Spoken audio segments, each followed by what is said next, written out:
Hey everyone, welcome back to the Global Medical Device Podcast. My name is Etienne Nichols. I'm the host for today's episode, and with me today to talk about clinical solutions and electronic data capture. And when you're choosing one of those solutions, what do you need to be thinking about? So I'm calling this episode Key Considerations for Clinical Research Organizations. If you've actually been paying attention to this subject or this sentence, it's an incredibly long run-on sentence because I was supposed to be introducing someone right now. But with me today to talk about those key considerations for clinical research organizations is Christine Wilbert. She is an experienced account executive at Greenlight Guru, specializing in EDC, which is electronic data capture systems for clinical research organizations, sometimes called CROs.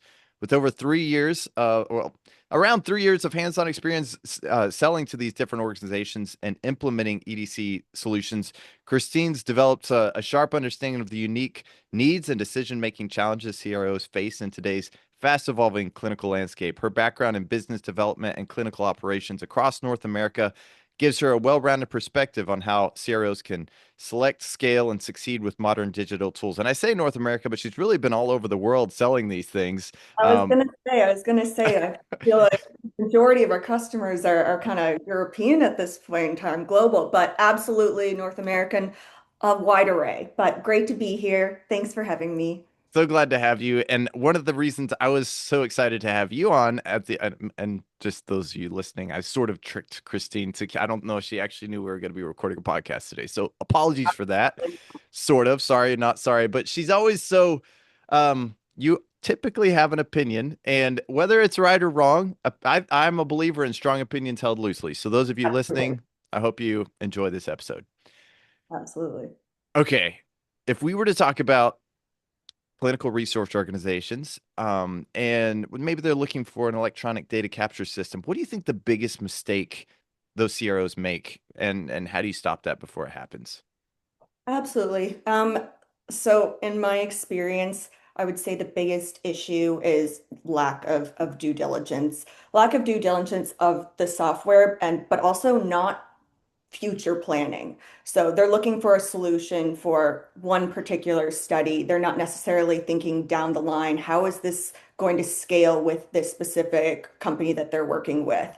So if they're just working now on a pilot study of this organization, how is that going to look down the line when they move to that pivotal study? Is this platform going to be able to support that? So I'd say that's one of the biggest areas. Also, choosing a solution without necessarily understanding the cost is one thing, but as you get down the line, is there going to be additional costs for amendments? Are there going to be these hidden fees for support? Is there going to be that level of support?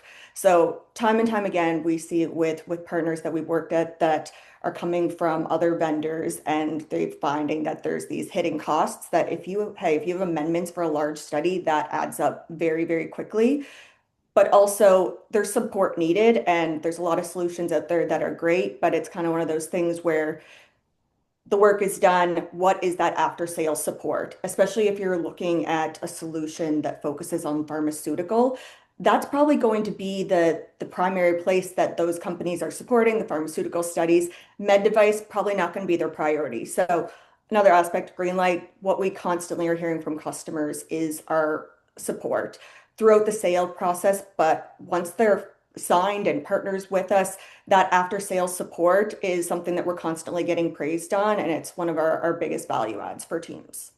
Yeah, and I don't even so me, I'm a poor ignorant fellow over here. I just do podcasts and talk to people about different things. I don't even know about the pricing structure of any of these things. But when you were talking about thinking and beginning with the end in mind and considering the cost down the road, it makes me think of that phrase from Benjamin Franklin: "The bitterness of poor quality remains long after the sweetness of low price is forgotten." And so whether I don't even know how we compare, and we don't have to get into that necessarily today, but I do think that's a really valuable point that you make.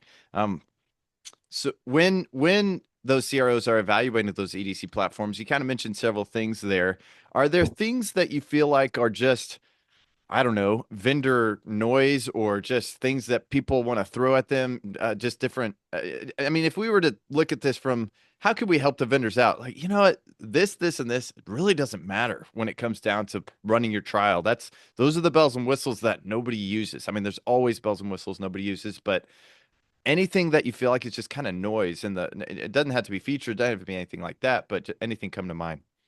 I mean, the key aspects that we're we're getting and what we're focusing on time and time again is an intuitive design of solution. We obviously want this process to be as seamless as possible for teams, whether it's the CRO or whether it's the sponsor, the manufacturer that's building the study. We want it to be a seamless process for them.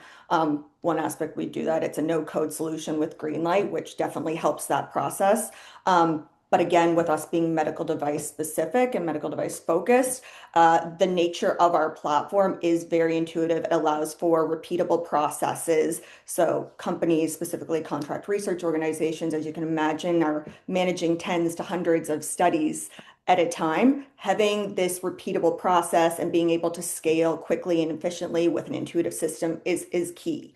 When you're talking about speed to implementation, the difference of standing up a system in a few weeks versus 6 months, as some of the more so generic pharma-focused EDCs allow, that is huge for companies, specifically in startup where budgets are low. They don't have that time to wait around for a study to start. So that's another aspect where Greenlight really comes in, speed, intuitive design, repeatable processes. So Yeah. beyond that, I'd say items such as just real-time visibility, obviously having a pre-validated solution that also plays into the speed for teams. Want to double tap on the importance of having a vendor that has a good support throughout the sale and after the sale as well. So I'd say those are kind of the most important aspects that really matter. From a vendor noise, um, more so, I'd say if you're working with the generic pharma focused solutions, they're going to have more bells and whistles, but that's one of the kind of value adds we say for our med device specific solution is we're more of a lean solution. We have all the functionalities that a company can or needs for a med device trial. That to be said, we do have pharmaceutical companies that are using our system, so it's not that we can just do med device, but it's more so. It's tailored to their needs already. So I'd say from like a Greenlight perspective, we don't really have those features, functionalities that aren't necessary, and we're not really, I wouldn't say there's noise on that side, but you do have teams that are coming to us that are asking for specific dashboards. And dashboards are nice to have. I mean, we have some out of the box ones and we can build anything with Microsoft Power BI. But those are more nice to haves for the most part than a need to have. Yeah. It's funny. When I went to school, I went to school for mechanical engineering, and someone told me once, like, "Oh, that really probably helps you solve a lot of problems," and it does. It really does. But at the same time, if I have a problem I want to solve, it's kind of like I've been trained. Like previously, I was a ninja, and they've turned me into something of a battleship. And so I say, "Oh, there's a little problem. Let's turn the battleship, and we're gonna go down into the physical level." Sometimes you think, you know what? All we really need is a ninja right now.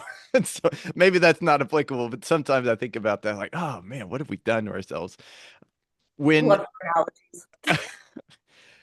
when you're talking to different teams, I'm curious. Uh, you've probably seen. I mean, you've been here long enough now, and sold enough enough seats at the table or at clinical trials and et cetera. I don't know what the right terminology here is. Um, when you see somebody really succeeding with their clinical trials, who was involved in the thought process from the very beginning? Yeah, I mean, it depends on the size type of organization that we're working with. Obviously, you want someone in the clinical operations side of things, someone that sees us day in, day out, but data managers are key to this process. They are the ones that are familiar with the EDC systems. They know what's needed from the site level as well. Project managers. So really anyone that's involved in the day-to-day, obviously you want the key decision makers involved in that process. Um, Typically they're coming in more so later in that stage and really they're trusting their clinical operations team to make that decision. I'd say folks that are left out often are the site users. And I realize it's difficult to get everybody into these meetings, but one of the aspects that we see from teams, not Greenlight, because of course our system's intuitive, but is site staff not adopting the platform. And at the Yeah. end of the day, your EDC is only as good as the data being entered there. So if you have some site folks that are entering data and others are doing it on paper, then it can end up being a bit of a mess and a little convoluted to try and piece things together. And that's just not super efficient. So having those folks involved early on is somewhat helpful. And that doesn't mean they have to come join the call, but we can share recordings with them, making sure that they have an understanding of the system. Now, every solution or every vendor should do this, but we do provide site training. You want to make sure that all the site staff are up to speed. And with Greenlight, it's nice. It takes about 30 minutes for the site staff to get trained on the software. So again, intuitive, simplistic for them to use. But I'd say site users are probably one of the ones that we'd see. So the site users, just because I'm not as I guess savvy with clinical investigations and so on, is we're talking about healthcare professionals typically. Is that accurate? Yeah, it can be healthcare professionals, clinicians, so folks that are actually at the physical locations entering the data into the system. Yeah. And what's interesting, there's a lot of talk in the software world about how to really break into the healthcare professional world or their I don't know, their workflows. I don't know if you have any suggestions on how to actually I don't I hate to say this, but doctors are so busy. The administrative burden is just so hard right now. It's almost like you got to get them and just look me in the eye for a second. How do you actually get their attention and kind of implement it into their workflow? Any thoughts or suggestions there? I mean, so we didn't really speak about doctors in the last one, but there's a lot of physicians that are involved in our conversations. Typically, there's either surgeons or their lead physicians that are involved. As difficult as physicians can be sometimes, they seem to quite understand the importance of this process. And that's definitely not all of them. We still have the ones that they want to do this on paper. They're going to do things the old school way. But I haven't seen a ton of resistance. Honestly, some of my I don't want to pick favorites, but some of my favorite prospects, favorite customers are physicians, and they understand the value of an EDC system. And they know that if you want to capture clean data and do it in the most efficient way, this is what you have to do. Yeah. And I want to just clarify something I said because some of my favorite people to talk to actually are physicians as well, because I mean, they're on the front lines. They're actually the ones who know the problems that we're trying to solve. So, I have so much respect for them. And I wish the administrative burden was not so high but anyway, yeah, like, the whole nother topic there. So Absolutely. when you're building out a clinical trial, or I guess you're getting most likely by the time that teams come to you, they have a lot of different things that they have in mind. At what point does it actually make sense to start reaching out and looking into solutions like this? And because once they get in my mind, if I'm a project manager, I'm thinking, okay, we got a clinical investigation coming up. It's time to start getting ready for that. How much time does it take to get these things set up? How do you balance that? Yeah, I mean, with it varies obviously vendor to vendor. Some solutions you can have 12-month implementations for them, and it obviously depends on the space. Obviously, pharmaceutical are going to be longer in that Mm, nature. With Greenlight, I'd say the sweet spot is really 3 to 6 months for teams to come to us. Um, Obviously, coming to us already having the study protocol put together or almost complete, ready for submission, having their case report forms or patient-reported outcomes already developed, super helpful. Those are the favorite people we have that come to us, like, we love this. But really at the stage where they're focused on that decision making, focused on evaluating what EDC is going to be the best move. If they're working with a CRO at that point in time, probably a conversation that they should have sooner than the EDC because that process can take a bit. But that being said, we also are bringing in our CRO partners into conversations, and they're able to work relatively quick. I think it was just yesterday, actually. We have working with a customer that is starting a study in October, and they're just starting to select CROs now. So getting everything moving quickly. But again, with Greenlight being med device focused, our implementation timeframe and speed to get their study stood up in the system and ready to go live is significantly quicker than a lot of solutions out there. Typically, we tell teams 4 to 6 weeks from contract in place to ready to go live. we've stood up studies in a week before. We don't Wow. recommend that. We Yeah. want to give teams some time, a little bit of grace in the back end, but it can be done. So yeah, but 3 to 6 months, I'd say that's a great time frame as far as planning goes. It gives you some leeway. Obviously, teams want to do their due diligence and look at the solutions to find something that makes most sense for their needs. But typically for us, that's a great time frame. Okay, so we won't. Well, I'll try not to repeat the 1 week thing because someone's probably going to get onto you at some point. But okay, so 3 to 6 months. What does that actually look like? If you're, you said from signed contract to studies stood up. What are the really successful companies doing in those 3 to 6 months? Yeah, so I mean, obviously from my perspective, I'm talking to them very early on. So having that Yeah. initial just understanding of what the scope of their study is, what is their time frame, really doing that initial discovery phase and kind of giving them that background. If they're not already familiar with Greenlight and who we are, we're having that conversation.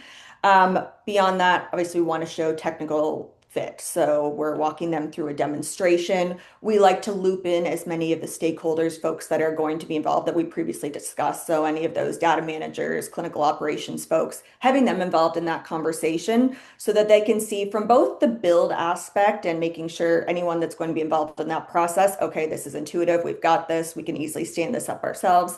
And then from the monitoring perspective, when we're looking at data capture, is this going to be something that the sites will easily adopt?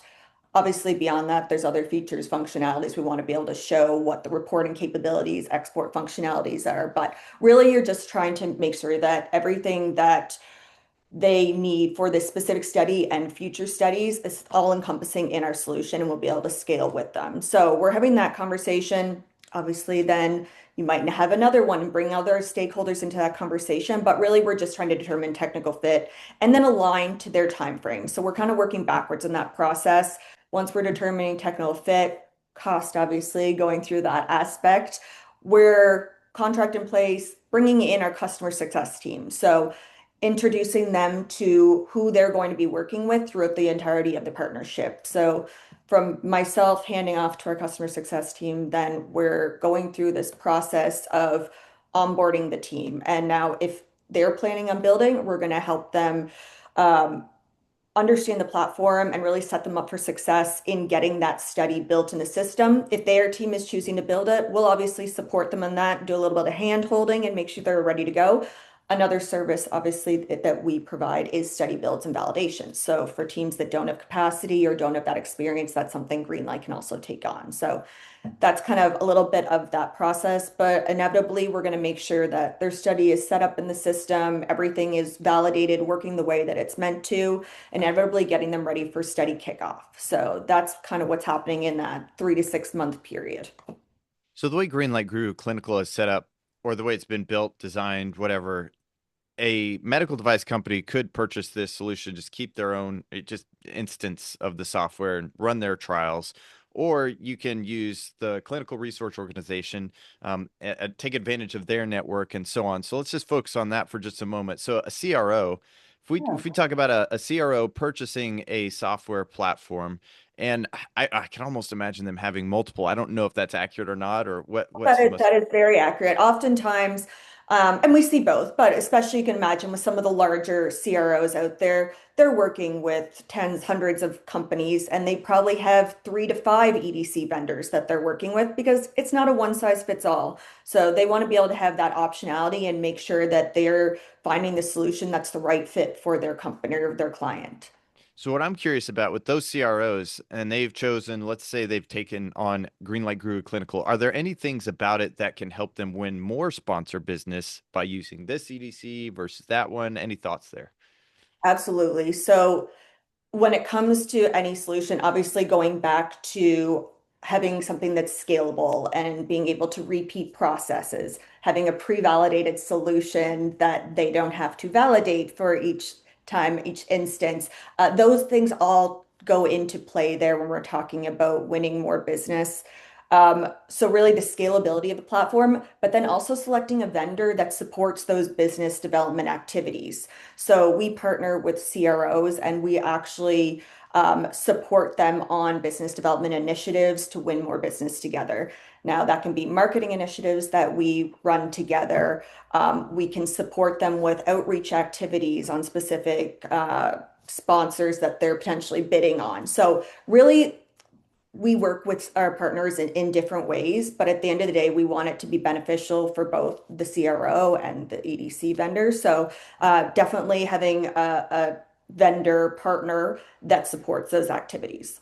Yeah, that makes sense. And uh, I don't want to toot Greenlight Guru's horn too loud, I guess, because I want this to be applicable to whatever you choose. You know, you can use this, you Absolutely. need things to think about, key considerations. But a vendor like Greenlight Guru with over 1,000 customers, surely there's somebody out there who could, need your help. So that's kind of something to think about. What about CROs that are supporting both FDA and EUMDR trials, maybe even Latin America, all over the world? We kind of mentioned that at the very beginning. How do those EDC platforms stay compliant without making, extra work for the sponsors? Absolutely. I mean, looking for a platform that is built in validation for both frameworks. So FDA 21 CFR Part 11 for e-signatures, audit trails, user authentication, then ISO 14155 aligned with EU MDR.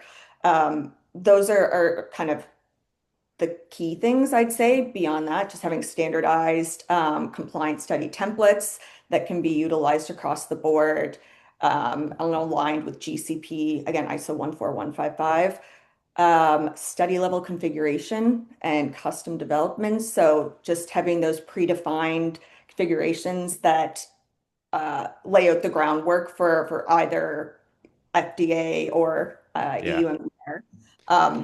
Again, it's something that we I don't say we get asked it very frequently. I think that's just because companies come to us knowing that we are global at this point in time, and it's just so common for us to be working with teams that have studies that are global, and we're so upfront about the fact that we work globally and we are compliant with both EU MDR and we provide all of the documentation for teams in advance.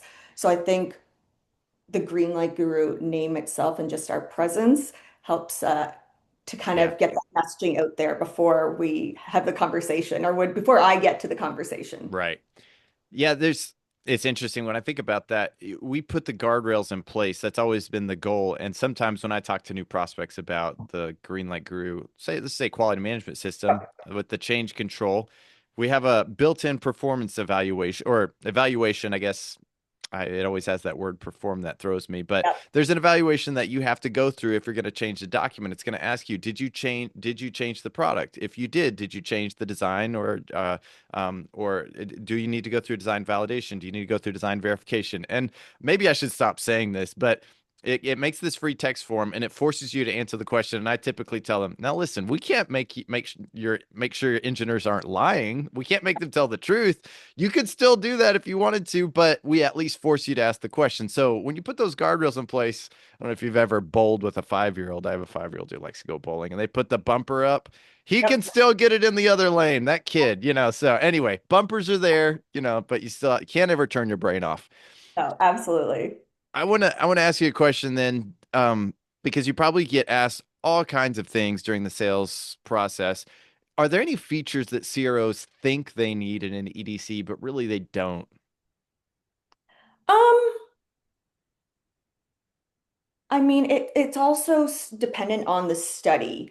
Um, Again, this might be something, I- if I'm being honest, we don't really come across. I'm going to go back to that previous response of dashboards. Yeah. It's more so just wanting to understand, like, what capabilities do you have, regardless if we need it or not for this study. They just want to know.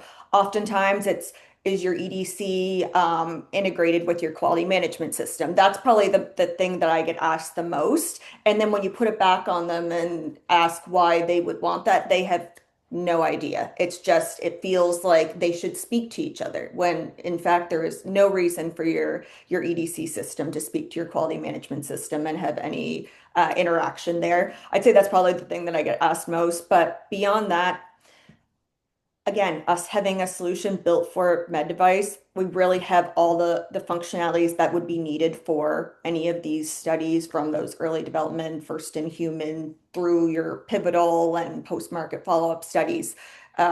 It's lean, but also heavy enough functionalities to ensure that we have everything that these teams need.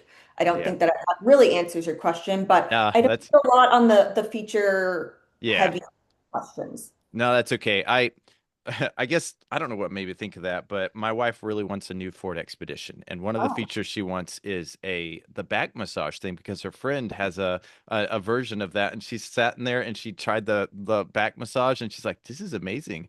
So I asked her friend, I'm like, how often have you used this back massage? She's like, "Well, I used it once when I first got it. I've forgotten about it. It's been years now." I'm like, well, okay. So should we go ahead and spend the extra several thousand? I don't know. I mean, I would probably use it, but anyway, hey, if she's the passenger and you're on a long haul trip, heck, for sure. 100%. So anyway, there's always those things out there that like, oh man, that sounds amazing. But 100%. yeah. Okay. So any I want to ask about maybe hybrid decentralized trials on the rise. I wonder if you have any thoughts on how EDCs may be evolving or how they have evolved to meet that need. And are there any things maybe CROs should be asking vendors that maybe they didn't need 5 years ago now that they do? I mean, if someone, maybe they've been out there a while, I'm just now evaluating these things. Any specific questions you think they should be asking? Yeah, I mean, I don't think there's too many systems out there at this point that shouldn't be up to speed with that. This is the way that the world is going, but you do have the some CROs that are smaller coming from paper previously. It's still a thing, crazy enough, but just understanding how do you support remote data entry. ePro is one that's helpful to know, and I know not every solution does offer ePro. So for those that don't know, ePro, patient-reported outcomes, giving you the ability to electronically send questionnaires to participants. So having that functionality is quite nice.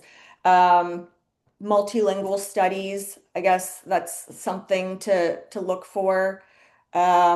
Those I'd say are probably the biggest things. Remote data entry, I think, is probably the biggest one for them to ask. Again, that's kind of table stakes in my opinion at this point in time for a vendor to have.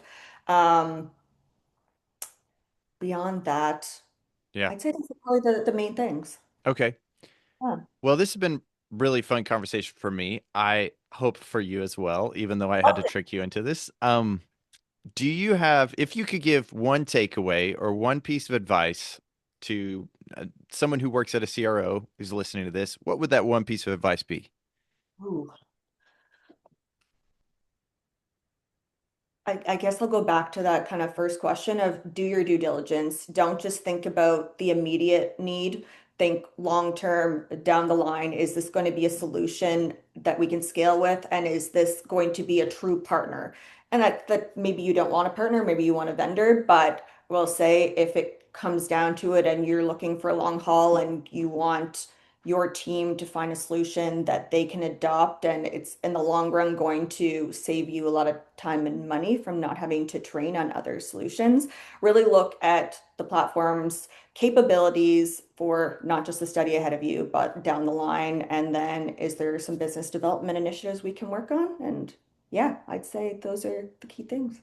I love the distinction between the partner and the vendor because, I mean, there are some things that it makes sense to only have a vendor. Why would you ever talk to, I don't know. I've never talked to my Zoom person, whoever sold us the Zoom instance that we have. I don't know. Yep. But if these clinical investigations are your bread and butter, the collection and the management of all that, it makes total sense that you would want just a real close relationship with those people. Especially anything goes wrong, you can immediately get a hold of customer service. Man, as I've gotten older, I have learned to really value customer service in so many Right. ways. But yeah, so I used to be, I'll do it myself. No, I want someone to help me. Absolutely. No one's So got time for that. yeah, where you headed around the world anywhere anytime soon? The summer is a quieter time. I think the sales team's we're gonna go to Indy or Chicago or something at the end of the month. Maybe London in the fall. We'll see. There's a Well, here I hope to see you there LSI if you coming go. up. I hope to see you there. Yeah, that'd be fun. Any CROs out there listening, if you're going to be there, hit us up. We'd love to talk and love to get to know you a little bit better. But until then, I guess thanks so much for coming on the show, Christine. I'll let you get back to it, live your life again. And those of you who've been listening, thanks so much. We'll take care. Thanks so much for listening. We'll see you next time. Bye bye.